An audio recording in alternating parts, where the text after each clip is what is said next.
When we talk about Tabuan Jaya, the area includes all the other Tabuans as well.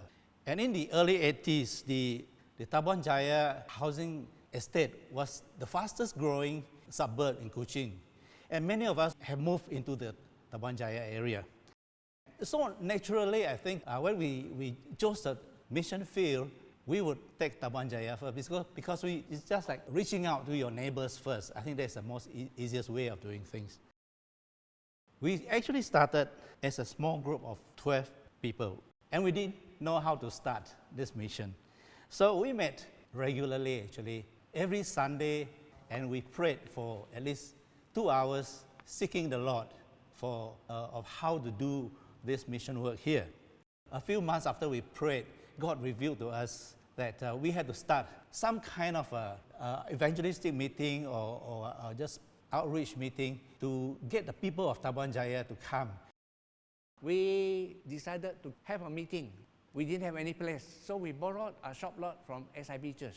On the Fridays, it was empty, it was not used. So we asked them, can we rent your place? And so this SIB guy said, no problem, you can use the place free of charge. So we used the place. We held this crusade, if you like, this meeting, once a month.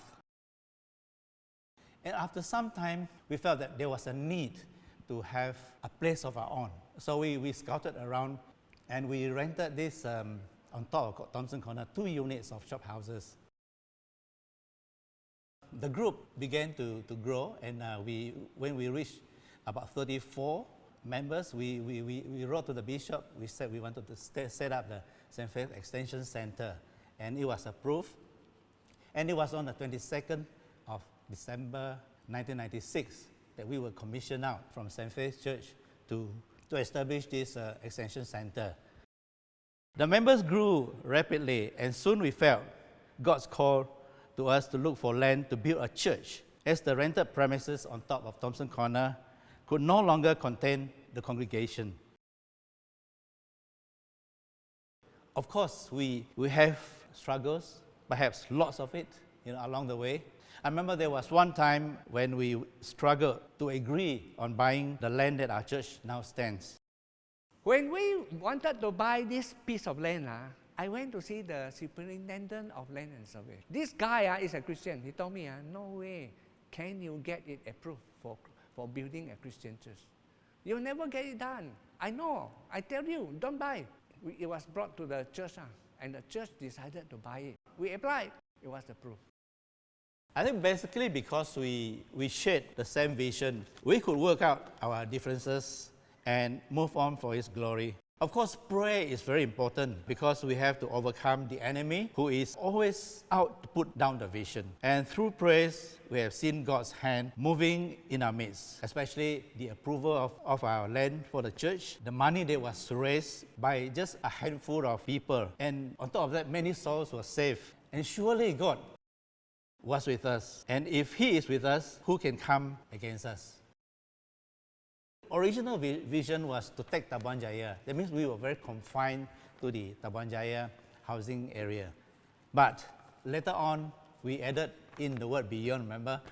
It's now taking Tabuan Jaya and beyond for Christ. So our vision field now is extended beyond the confines of this housing estate. So in the last 10 years, we have actually moved on to other areas, like for example, the Victory Community Link, reaching out to the poor and the marginalized and helping them with food distribution, counseling, and prayer.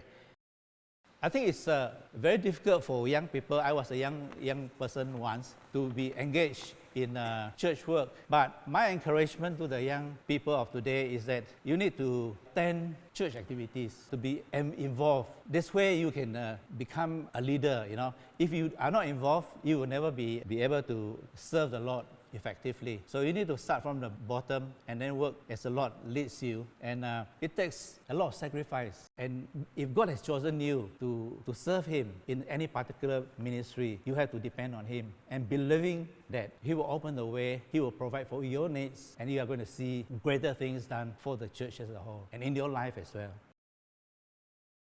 I have one home cell member. I just want to say he's a very good example. And when it was his turn to do worship, he said, when I was asked to do worship, I got my 2 children to come in and to be involved in selecting the songs. I said, that's very good parenting. I'm a bad example because we have children. Our children, you don't see them coming to church regularly. I've got grandchildren, same thing. They don't come to church regularly. Why? Because we have not brought them up, nurtured them in the way of the Lord. And when that happens, after a while, you've lost them. Once you've lost them, it's very hard to bring them back. So I just want to say, parents, wherever you are, this is your opportunity. At the time when they are young, involve them so that they will be part of the church. As the bishop said, intentional outreach. Intentional outreach must begin here. Who are the people who will start this intentional outreach? Any Tom, Dick, and Harry, any one of us who is a Christian, the Great Commission applies to all of us. When our people, I think we should say our people, when our people stop thinking about themselves and start thinking about God, thinking about what Jesus did for us, start thinking about the future of the church, then the church will be in very, very good hands.